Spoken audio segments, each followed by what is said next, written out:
Buenas tardes a todos, bienvenidos a la clase de Nuevo Testamento. Si gustan, vamos a dar inicio con, precisamente para, de alguna manera, pues ver lo que ayer no alcanzamos, ¿verdad? Rápidamente. Nos quedamos precisamente en esta parte que se llama el problema sinóptico. Recordarán ustedes que precisamente estamos planteando, pues digamos, dos teorías o dos hipótesis que se tienen acerca de cómo es que se lograron en este caso, cómo se logró formar los evangelios sinópticos, pese a que no se conocían entre sí. ¿Cómo es que entonces lograron tener escritos tan similares, tanto decíamos en cuanto al contenido como en cuanto al orden en el que se presentan? Entonces, en este sentido, podemos precisamente plantearnos esto que llamamos el problema sinóptico. Vamos a entonces a desmenuzar algunas teorías que se tienen con el fundamento, o en este caso los argumentos que se tienen para poder defender una u otra postura, ¿sí? Y bueno, vamos entonces, si gustan, a iniciar con la primera de las, en este caso, de las posturas que habíamos comentado ayer es la prioridad marcana, y la segunda se llama la teoría de las dos fuentes o la fuente Q.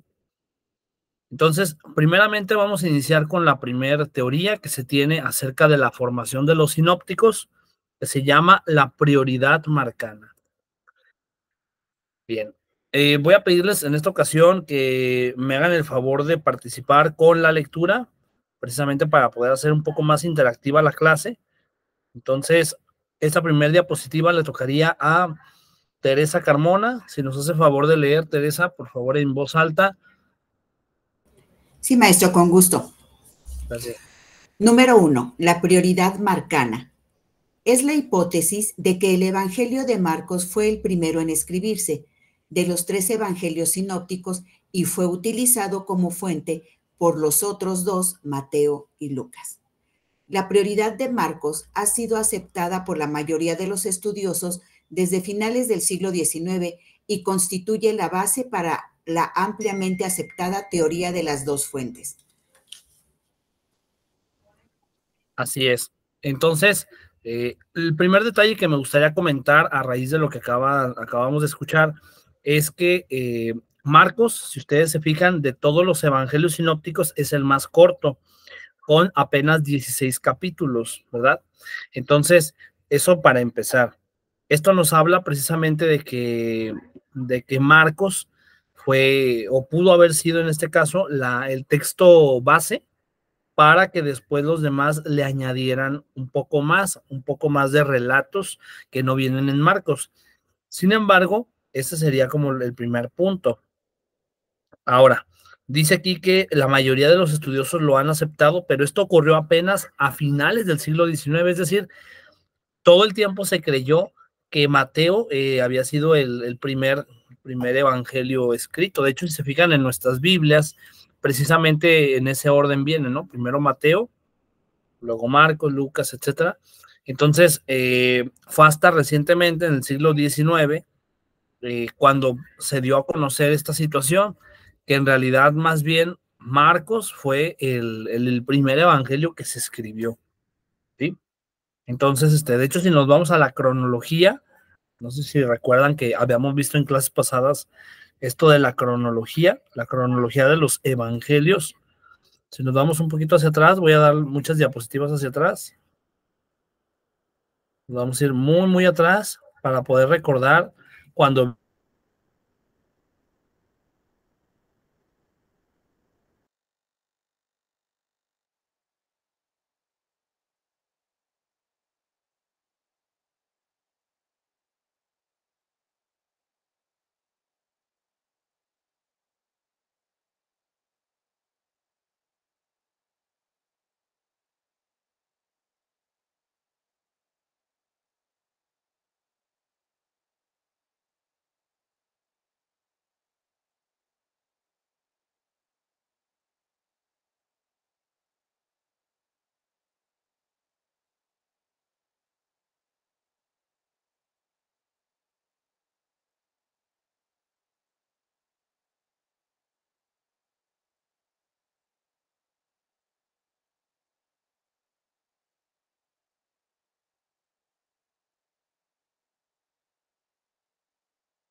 Hola, hola, ¿me escuchan ahí? ¿Sí? Ok, perfecto. Una disculpa, nuevamente se fue el internet, pero bueno, ya, gracias a Dios ya me pude volver a conectar.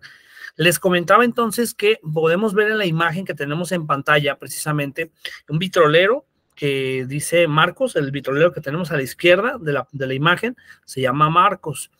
Y luego vemos en este caso, Mateo y Lucas, que precisamente son como los que tomaron como referencia o como base, en este caso, a Marcos. Marcos fue, como pudimos ver en la cronología del Nuevo Testamento, fue el primer libro que se escribió. Marcos escribió entre el 55 y el 60. Entonces, fue el primer evangelio que se escribió y fue el que dio precisamente la base para que pudieran desarrollarse los demás evangelios. Bien, entonces, dice aquí que constituye la teoría, una teoría, ok, a ver, dice aquí que constituye la teoría, perdón, la base para aceptar la teoría de las dos fuentes. La teoría de las dos fuentes es la otra, precisamente, la otra teoría que vamos a ver a continuación. Veamos en la anterior diapositiva, en esta, que vamos a estudiar la prioridad marcana y la teoría de las dos fuentes, ¿verdad? Pues la prioridad marcana a eso se refiere, a que Marcos fue el primer libro, el primer evangelio, perdón, primer evangelio que se escribió. Segunda diapositiva, Miguel, si nos pudiera hacer favor de leer en voz alta, por favor.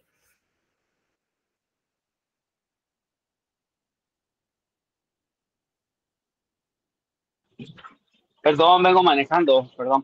Ah, ok, no, no se preocupe. Entonces, otra persona que nos haga favor de leer, para mientras termina de manejar. Por ejemplo, Amelia, ¿nos pudiera hacer favor de leer? Sí. La tradición transmitida por los padres de la Iglesia consideraba el Evangelio de Mateo como el primer evangelio escrito.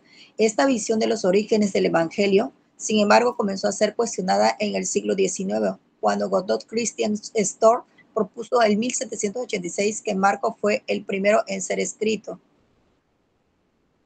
Así es, muchas gracias. Entonces, como les comentaba, todo el tiempo se creyó, digamos hasta antes del siglo XIX, se creyó que Mateo era el primer libro escrito. Por eso es que en nuestras Biblias aparece en ese orden. Primero aparece el Evangelio de Mateo y después aparece, en este caso, Marcos, Lucas, en ese orden.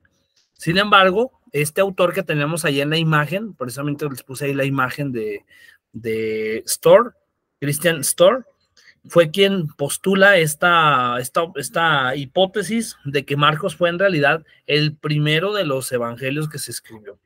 Ahora bien, aquí se habla de que los padres de la iglesia consideraban al evangelio de Mateo como el primer evangelio escrito. Vamos ahora a lo que es la segunda teoría, la teoría de las dos fuentes. Vamos a ver en qué consiste la teoría de las dos fuentes. Y bueno, ¿alguien quiera leer, por favor, en voz alta? A ver, ya llegó Amelia, Teresa, Erika. Erika, ¿nos puede hacer el favor de leer, por favor? Sí, maestro. Dice, la teoría de las dos fuentes. La teoría de las dos fuentes afirma que el Evangelio de Marcos es el más antiguo. El Evangelio de Mateo y el Evangelio de Lucas habrían conocido el texto de Marcos y lo habrían utilizado como fuente principal de sus obras.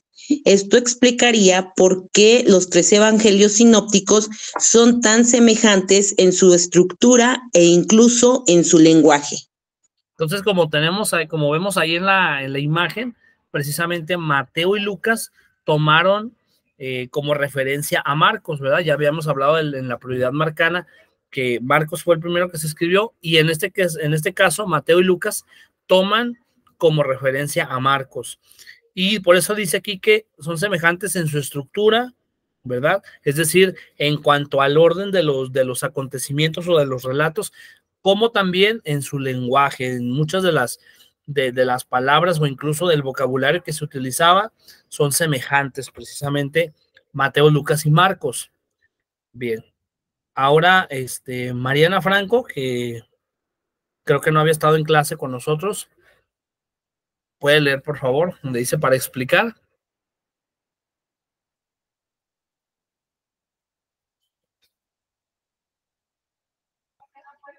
Mariana.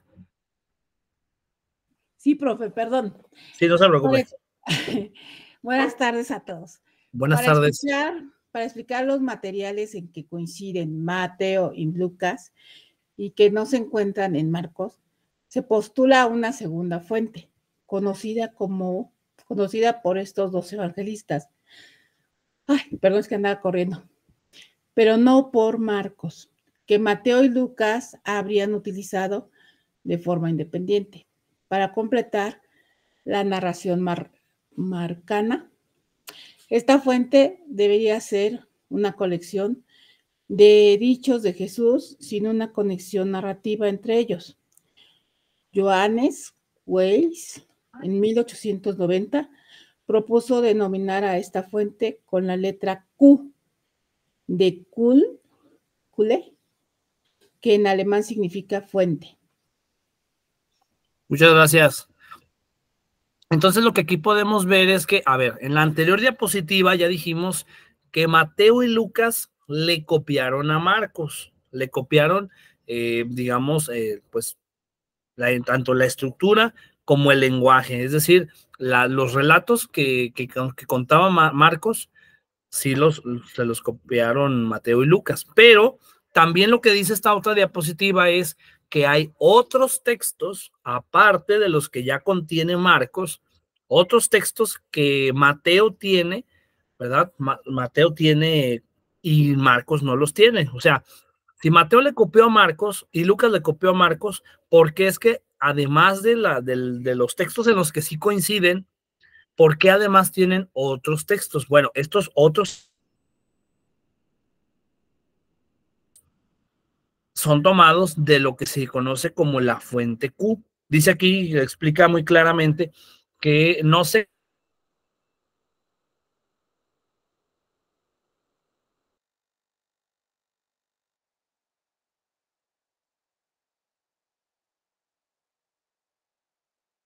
con los evangelios sinópticos, pero esta llamada fuente Q, dice aquí que Quelle en alemán significa la palabra fuente. Entonces, decir la fuente Q es como decir la fuente, ¿verdad? En pocas palabras. La Q es de Quelle. Quelle en alemán significa en español fuente. Entonces, eso es básicamente lo que está explicando aquí. Pero dice que esta fuente Q es solamente una colección de dichos de Jesús, sin una conexión narrativa. No sé si se acuerdan que el día de ayer precisamente les comentaba cuando vimos la formación, me voy un poquito atrás, donde les comentaba precisamente esta parte, la formación progresiva del género evangelio. Cuando vimos la formación progresiva, veíamos que primero, la primera, digamos, entre el año 27 y el 30, solamente se contaba con hechos y enseñanzas de Jesús. Solamente eran eso, hechos y enseñanzas. No había todo un texto narrativo como hoy lo conocemos, como lo tenemos en nuestras Biblias. No era todo un texto narrativo. Fue precisamente hasta entre el 30 y el 70 que se incorporaron ahora sí relatos de milagros, controversias y otros sucesos fáciles de recordar. Esto quiere decir entonces que por eso es que se explica acá que la fuente Q, en este caso, solamente sería conexión de dichos de Jesús. No eran toda una narración completa, sino simplemente dichos de Jesús. Entonces, según esta teoría, Lucas y Mateo tienen contenido de Marcos, pero aparte, Lucas y Mateo tienen contenido que no tiene Marcos, y ese contenido que no tiene Marcos y que sí tiene Lucas y Mateo, dice aquí que fue tomado de una segunda fuente. Esta segunda fuente en la que coinciden Lucas y Mateo es la que conocemos como fuente Q, o es a la que le llaman los estudiosos la fuente Q. Es una fuente de donde supuestamente ellos sacaron esos dichos de Jesús que no vienen en Marcos. Esa información que no viene en Marcos y que sí tienen Lucas y Mateo y que coinciden incluso, Lucas y Mateo tienen textos paralelos, fueron tomados de la fuente Q o de una segunda fuente. Digamos, la primera fuente de donde Mateo y Lucas toman contenido es de Marcos, es la primera fuente. Toman contenido de Marcos. Después, una segunda fuente, que es la fuente Q, fue con la que complementaron los demás dichos de Jesús. El resto, digamos, de contenido fue completado con esa segunda fuente, con esa fuente Q. Y bien, tenemos aquí en pantalla, dice fuente Q, fuelle, ¿verdad? Que cuelle es fuente, ya habíamos dicho en alemán. Y dice aquí que este autor, Schleiermacher, fue el primero en postular la existencia de una colección de dichos de Jesús anterior a los evangelios, que los evangelistas usaron para la elaboración de sus escritos. Weissy retomó esa idea mencionando esta colección como la segunda fuente de la hipótesis de las dos fuentes. Como Schleiermacher, algunos críticos creen que Papías hace referencia a este documento en su famosa declaración sobre los logia. O sea, este autor que se llama Papías de Hierápolis, ¿verdad? No sé si han escuchado hablar de él. Papías de Hierápolis tiene un documento, un escrito que se llama los logia. Bueno, pues en ese documento precisamente dice ahí que es de donde precisamente creen que hace referencia a este documento que es la fuente Q. O sea, ellos creen que en los logia, del documento que se está hablando es el de la fuente Q, aunque no lo menciona con ese nombre, no le dice fuente Q. El nombre de fuente Q es un nombre que recientemente se le dio en el siglo XIX. Entonces dice, hacia finales del siglo XIX, esta fuente empezó a ser conocida con ese nombre. Lo cierto es que no se sabe a ciencia cierta ni cómo ni dónde se acuñó este término. La mayoría de los que defienden que Marcos es anterior a los otros dos evangelios, Mateo y Lucas, creen que debieron usar una fuente de dichos como la fuente Q. Entonces, no sé si queda claro, si está quedando claro, pero lo que estamos diciendo es que 3 son los evangelios sinópticos, Mateo, Marcos y Lucas. De esos 3, el de en medio, que es Marcos fue el primer evangelio que se escribió, el primero. De ahí, Mateo, los de las orillas, Mateo y Lucas, le copiaron contenido a Marcos, ¿verdad? Le copiaron ese contenido. Y el resto de contenido de Mateo y de Lucas, o sea, los relatos, en este caso más bien no relatos, sino los dichos de Jesús que no vienen en Marcos, esos fueron tomados de una segunda fuente. ¿Cuál es esa fuente? ¿Dónde está esa fuente? No se sabe, no se tiene a ciencia cierta dónde está esa fuente, cuál es esa fuente. Se supone, digamos, sí, vamos a decirlo así, se da por hecho que tuvo que haber existido una segunda fuente, que es de donde precisamente completaron o complementaron, en este caso, su contenido, tanto Mateo como Lucas. Entonces, dice aquí, tercera fuente, Mateo y Lucas. M y L es Mateo y Lucas, ¿eh? Dice, adicionalmente a esto, tanto Mateo como Lucas también tienen material que no coincide con ninguno de los otros dos.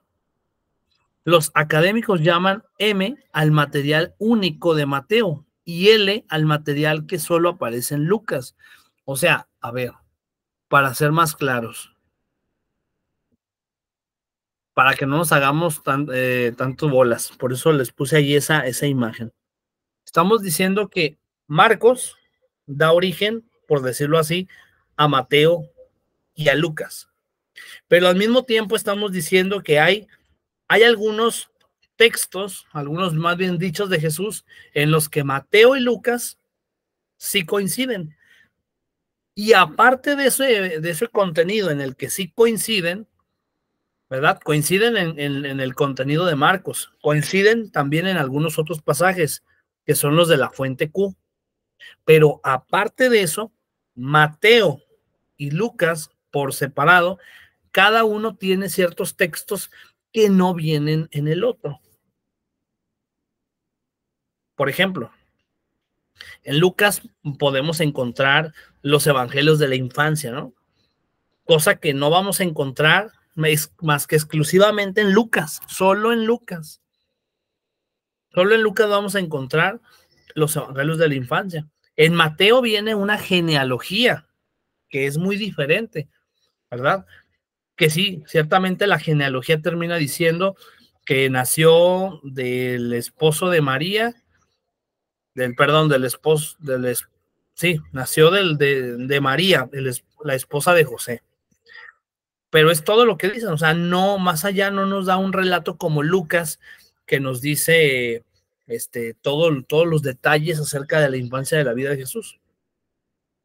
Entonces, esto es lo que está diciendo aquí. ¿Cuál es esa tercera fuente? Tanto Mateo como Lucas tuvieron que haber tenido una tercera fuente, por decirlo así. La primera fuente para Mateo y para Lucas fue Marcos, la primera fuente. La segunda fuente para Mateo y para Lucas fue la fuente Q, ¿verdad? Esa fue la segunda fuente, en la que sí coinciden Mateo y Lucas. Pero la tercera fuente sería el material exclusivo de Mateo y el material exclusivo de Lucas. Es decir, hay algunos textos en los que no coinciden, Mateo no coincide ni con Marcos ni con Lucas, ni tampoco Lucas no coincide con Marcos ni con Mateo, sino que es contenido exclusivo del evangelista. Y por eso es que aquí se habla de una tercera fuente. Probablemente existió una tercera fuente de donde tomaron esos relatos exclusivos tanto de Mateo como de Lucas. Y por eso tenemos aquí en la pantalla precisamente como especie de, ¿cómo se llama esto? Un organizador gráfico que pretende dejarnos con más claridad cómo es que se dio esto. Digamos, Marcos, que está aquí al centro, estoy señalándolo con el mouse. Marcos es quien da origen, en este caso, a Mateo y a Lucas. Vemos aquí una flecha y acá otra flecha que sale de Marcos. Dos flechas que salen de Marcos.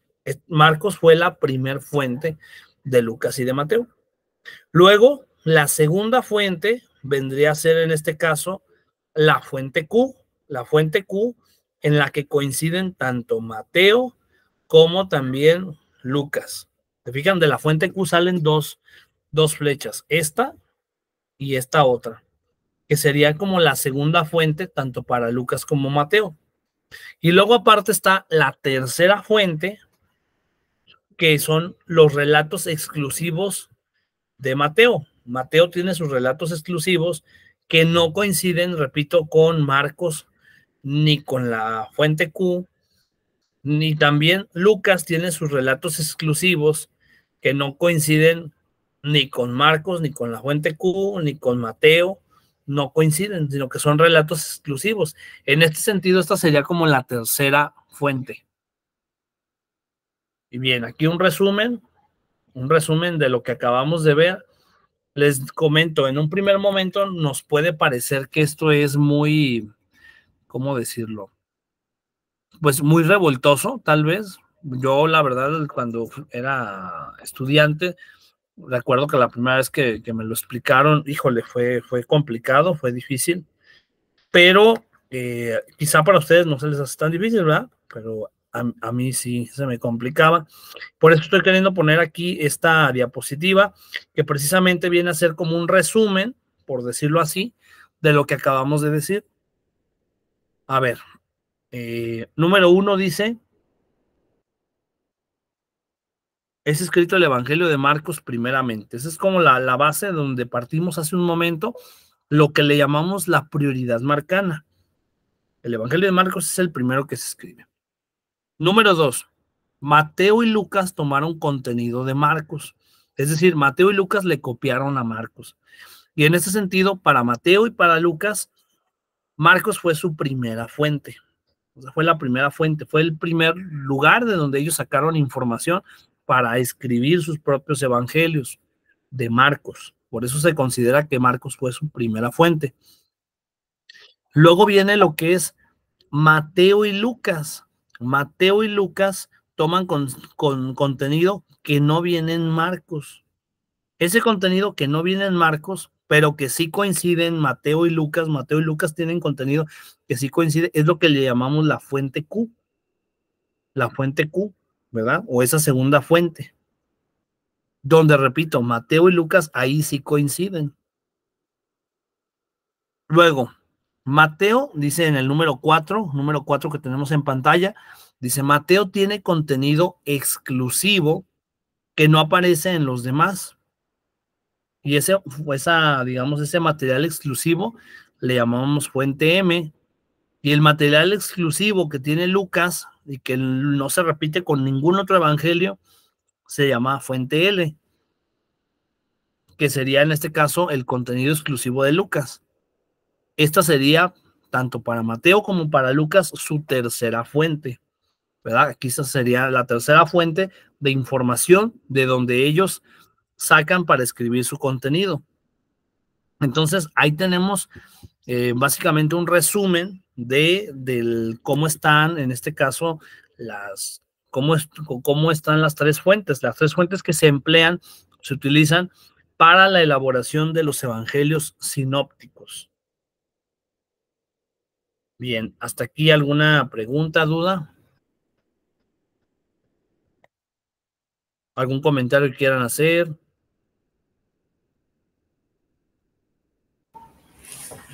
Maestro, estas fuentes, la fuente Q, la fuente M, la fuente L, podría ser como, pienso yo, en relatos populares o algún escritor, no sé, anónimos que existían estos documentos, pero pues que se desconocen los nombres y que de aquí se hayan tomado.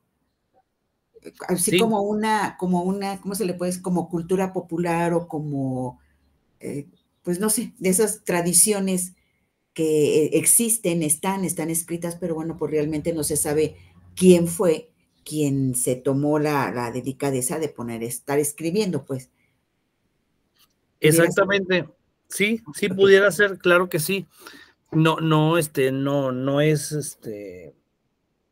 digamos, no se tiene con certeza de dónde sacaron esto, pero muy probablemente sí, precisamente porque en aquel tiempo era muy común ver todo tipo de escritos como los evangelios apócrifos. No sé si han escuchado hablar de los evangelios apócrifos.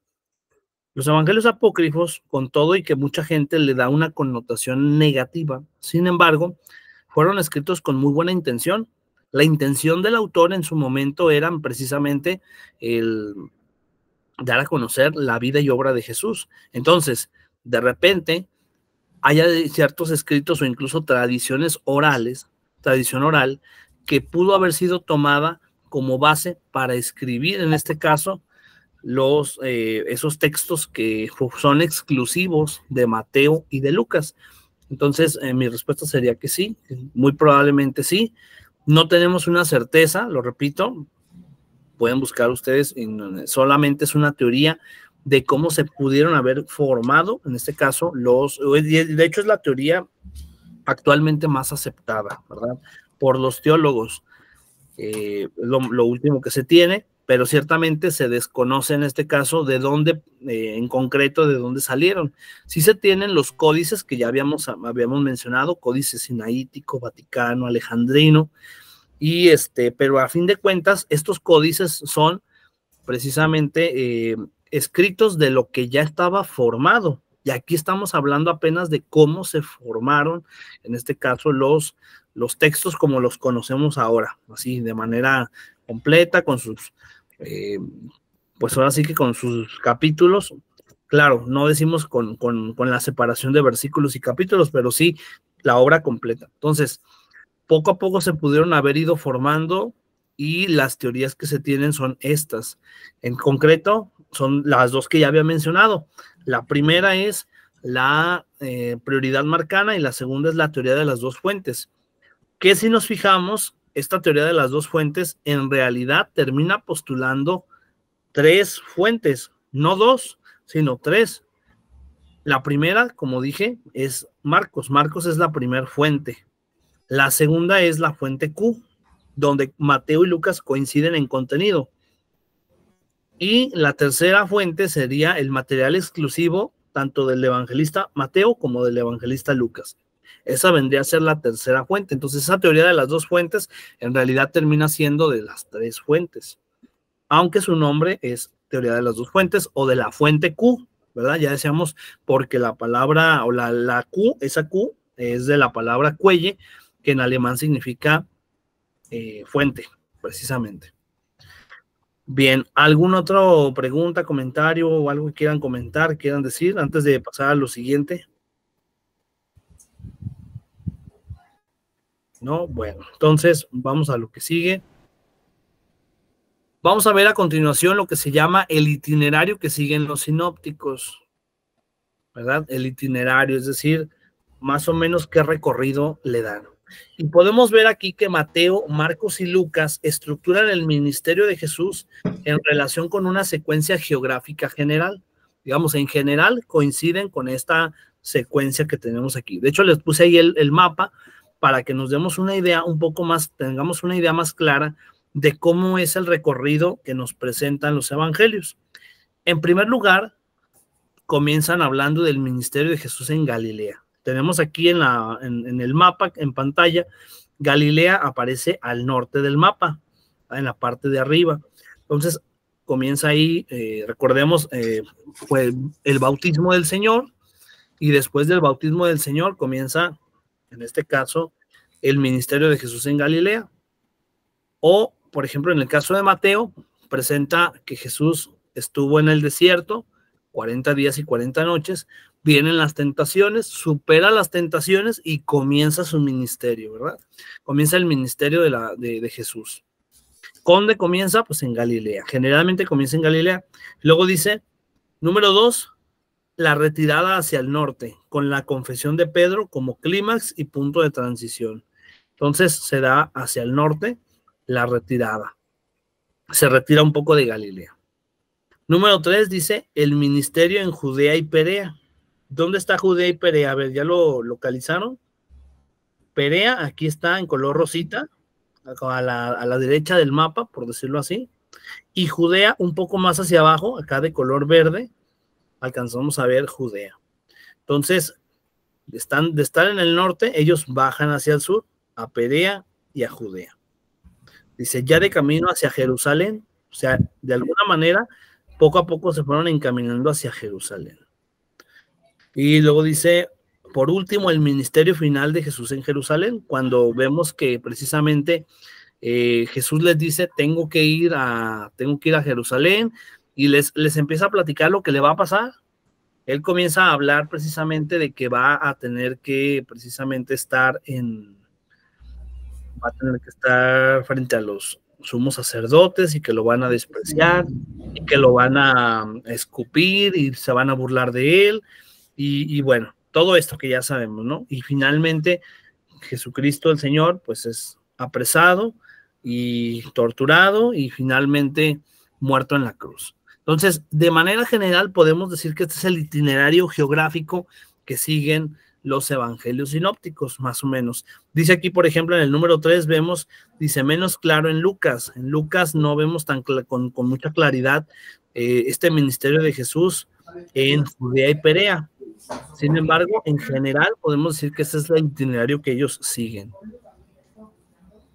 Siguiente, dice, narraciones en las que coinciden los sinópticos. Vamos a ver algunas narraciones. A ver, nada más permítanme un momento porque creo que ya llegó el internet acá para no tener que estar gastando datos. Y ya está.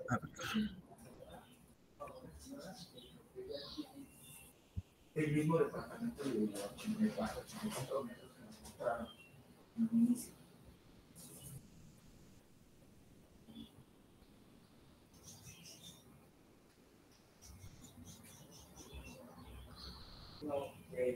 Ok, ¿ahí me siguen escuchando bien? Sí, ¿eh? Bueno, entonces vamos a... Ok, perfecto. Vamos a ver algunas narraciones en las que coinciden los sinópticos. Si bien es cierto que ya habíamos comentado que Marcos, Mateo y Lucas coinciden en ciertos textos, ya sea porque fueron tomados de la primera fuente, que fue Marcos, o porque fueron tomados de la fuente Q, ¿cuáles textos son en los que coinciden? ¿En qué sí coinciden? En primer lugar, las curaciones de Jesús. Coinciden en esto. Las curaciones que Jesús hacía. Jesús curaba enfermos, curaba personas que estaban en situaciones muy complicadas y que podemos recordar nosotros que eran precisamente excluidos de la sociedad a causa del pecado, a causa, perdón, de la enfermedad, ya que relacionaban en aquel tiempo la enfermedad con el pecado. Entonces, se creía precisamente que si estaban enfermos era por un castigo de Dios, y entonces mucha gente era excluida de la sociedad, precisamente por esa razón. Y bueno, básicamente es eso. Coincide entonces en las curaciones de Jesús. Otra narración en las que coinciden son los exorcismos y la enseñanza de las parábolas. Los exorcismos, sí. Se habla aquí de exorcismos donde Jesús sacaba el demonio. Recordemos que, por ejemplo, Jesús en una ocasión sacó el demonio y lo echó a unos cerdos, ¿verdad? Se los echó a ellos. Y bueno, pues ahí tenemos una coincidencia en cuanto a narraciones. Luego dice Juan, si bien narra algunas importantes curaciones, no contiene exorcismos ni parábolas, al menos del tipo de las que las encontramos en Mateo, Marcos y Lucas. O sea, en Juan sí encontramos, como dice aquí, algunas, pero no del mismo tipo. Luego también dice, además, muchos de los eventos característicos de los 3 primeros evangelios, como la encomendación de los 12, la transfiguración, el discurso escatológico, la última cena, presentan a un Jesús constantemente en movimiento, en una actividad intensa y rápida. O sea, Jesús siempre estaba con esa preocupación, por decirlo así, de ir a nuevos pueblos, a predicar el evangelio, a predicar el reino de Dios ya está cerca. ¿Se acuerdan? Cristo el Señor en el evangelio constantemente era algo que mencionaba. Su tema de predicación era el reino de Dios. Él decía, el reino de Dios ya está aquí, el reino de Dios ya llegó, y él hablaba precisamente del reino de Dios. Conviértanse al evangelio, conviértanse porque el reino de Dios está cerca. Y entonces, precisamente era el tema de predicación. Cuando Cristo muere y resucita, el tema de predicación de los apóstoles ya no es el reino de Dios. Ahora el tema de predicación de los apóstoles será la resurrección de Cristo. Vean cómo ahí hay un cambio precisamente, pero ¿por qué? Pues porque el reino de Dios y Cristo son palabras que podemos equiparar. Es decir, Cristo y el reino de Dios son identificables, son conceptos identificables. Cuando hablo de conceptos, no digo que Cristo sea un concepto, es una persona, desde luego una persona divina, pero en este sentido podemos decir que ahí es donde encontramos la relación entre la predicación de Jesús y la predicación de los apóstoles. No es que haya una traición por parte de los apóstoles que dejaron de hablar del reino de Dios, sino que más bien ahora ese reino de Dios vino a hacerse presente en la persona de Cristo Jesús, en la persona del resucitado. Y es ahí donde encontramos precisamente estas coincidencias que hay en los evangelios sinópticos en cuanto a las narraciones. Luego vienen aquí, podemos ver en la tabla, tenemos aquí una tabla, quizá no se ve con mucha claridad la tabla, pero sí podemos ver aquí pasajes en los que coinciden los sinópticos, ya pasajes incluso con citas bíblicas. Vemos aquí algunos pasajes, como por ejemplo en el caso vemos para empezar que hay algunos textos que solamente vienen en Mateo. Por ejemplo, el nacimiento solamente viene en Mateo. No, perdón, el nacimiento sí viene en Mateo y en Lucas. Sí, ahí podemos ver las citas bíblicas y básicamente todo lo que tiene que ver con el ministerio y la muerte y resurrección, de ahí para abajo, todo eso coinciden los tres evangelios sinópticos coinciden y vemos ahí incluso las citas bíblicas. Esta tabla nos puede servir muchísimo para poder en este sentido determinar dónde están las coincidencias. Son los llamados textos paralelos. Encontramos un paralelismo en los textos y lo podemos ver con mucha claridad a través de este cuadro comparativo, de esta tabla, donde podemos ver precisamente el mismo acontecimiento en los 3 evangelios sinópticos. Incluso ahí viene precisamente la cita bíblica. Por ejemplo, ahí donde dice, se inicia en Galilea, inicia el ministerio de Jesús en Galilea, tanto Mateo como Lucas se inician en el capítulo 4. Diferente versículo, pero coinciden en que empiezan en el capítulo 4. Y bueno, ahí tenemos entonces en pantalla estos textos que precisamente coinciden. Prácticamente es todo el ministerio de Jesús y la muerte y resurrección. Lo que es los comienzos, ahí sí hay una diversidad de, por ejemplo, en cuanto al bautismo del Señor, los 3 evangelios sinópticos lo registran. Que es tentado en el desierto, bueno, ahí cada uno lo presenta de diferente manera, ¿verdad? Cada uno le da diferente connotación, pero los 3 coinciden en este texto, en este pasaje bíblico.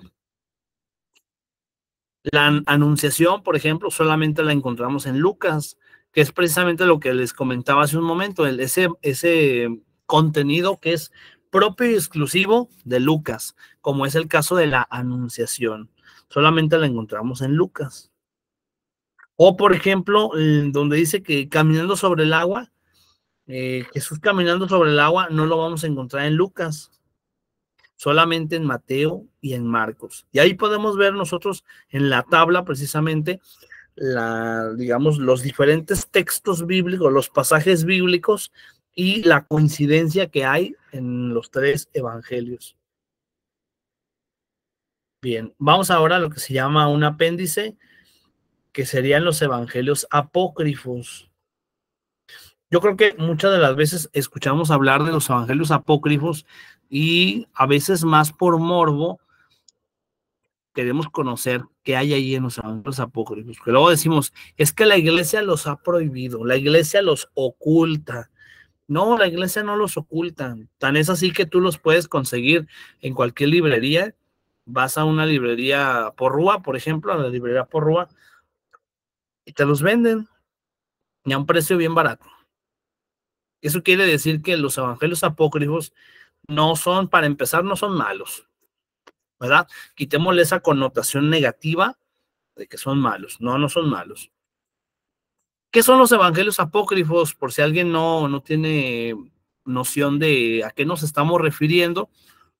Bien, dice aquí, la palabra apócrifo proviene del griego apocripto. Apocripto, que significa oculto o significa oscuro. Fíjense, ya desde ahí el nombre que se les da de repente puede hacer referencia a esto, a lo oculto o lo oscuro. Por eso es que a veces se les da esa connotación negativa, cuando no la deberían de tener. Son apócrifos, ¿por qué? Pues porque no entraron en el canon bíblico. No forman parte de ese canon bíblico que nos asegura que esos libros que están en el canon, esos libros fueron inspirados por el Espíritu Santo. Pero hubo evangelios que no entraron en el canon bíblico y por lo tanto pasaron a ser apócrifos.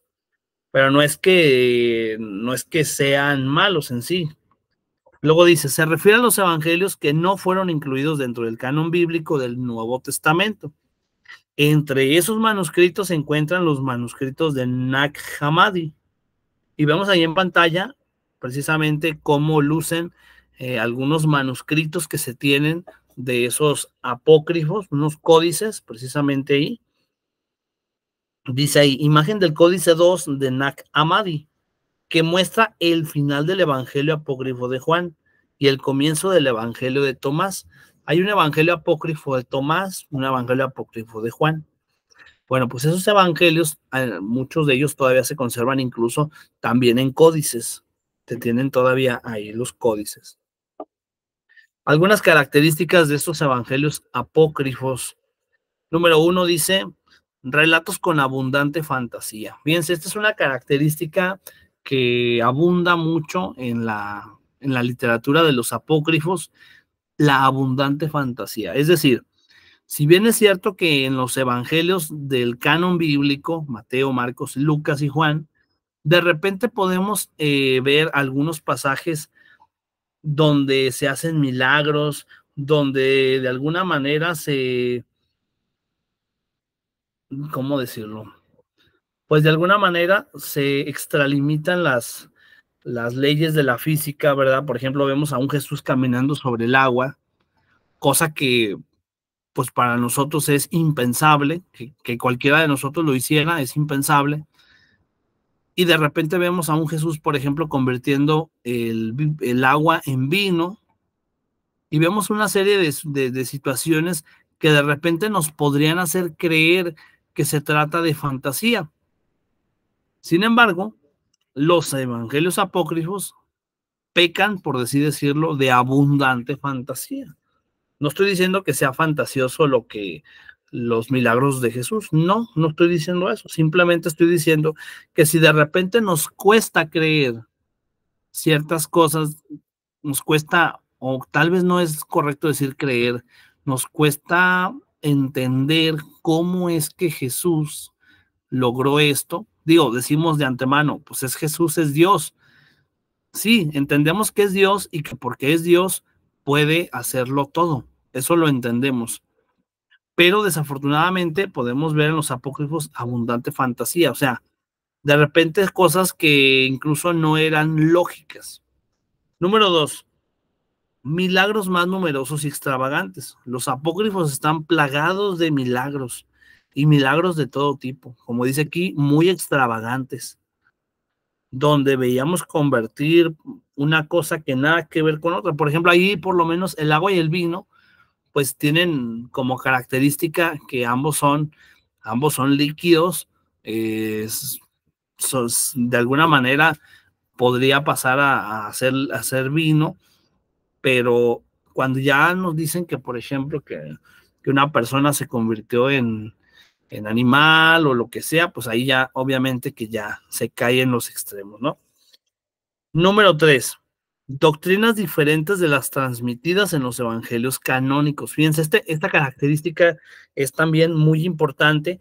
¿Por qué? ¿Por qué no se incluyeron dentro del canon bíblico? Recordarán ustedes que cuando vimos la clase de canon bíblico, veíamos que uno de los criterios que se siguieron para la canonicidad de los textos del Nuevo Testamento y del Antiguo también, es que hubiera una conexión entre el Antiguo y el Nuevo Testamento. Es decir, que no se contrapusiera la doctrina del Antiguo con la del Nuevo Testamento.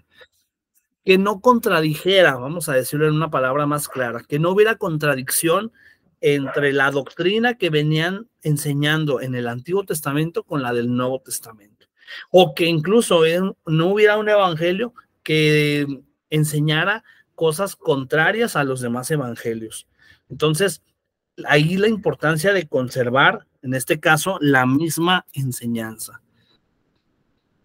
Y por último, la 4 dice enseñanzas misteriosas reservadas a unos pocos. Esta es otra característica también de los apócrifos. De hecho, precisamente veíamos que la palabra apócrifo o en el griego sería apocripto.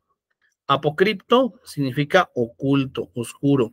Y los evangelios apócrifos de repente eran textos que no se daban a conocer así públicamente, sino que eran reservados para unos pocos. Es el tiempo en el cual precisamente había mucho gnosticismo, ¿verdad? Se creía que el conocimiento era para unos cuantos solamente. El conocimiento en este sentido era reservado para unos cuantos. Y no, la realidad es que el cristianismo no es reservado para unos cuantos. El cristianismo es para toda la humanidad. La predicación del evangelio no puede estar reservada solamente a unos cuantos, sino que la predicación del evangelio debe ser en este sentido proclamada para todos. Debe ser dada a conocer a todos.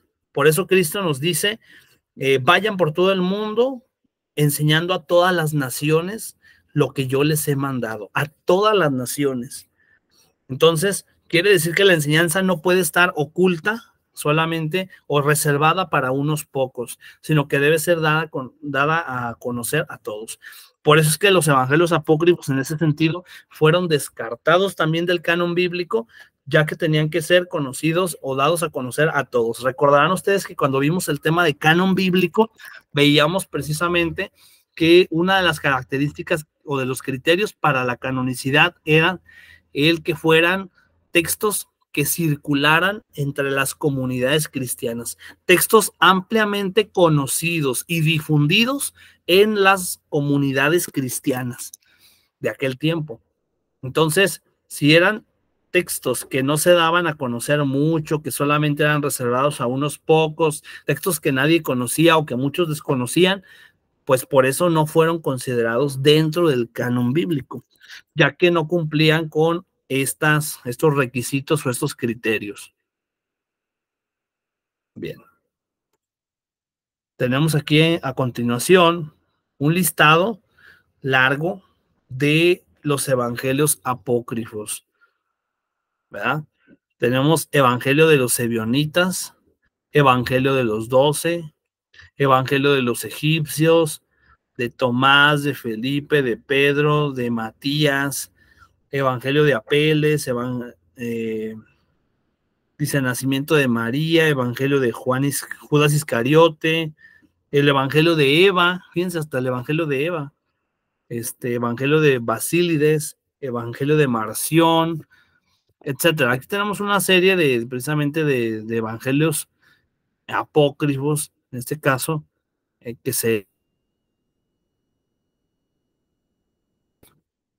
pero ya dijimos que no fueron considerados.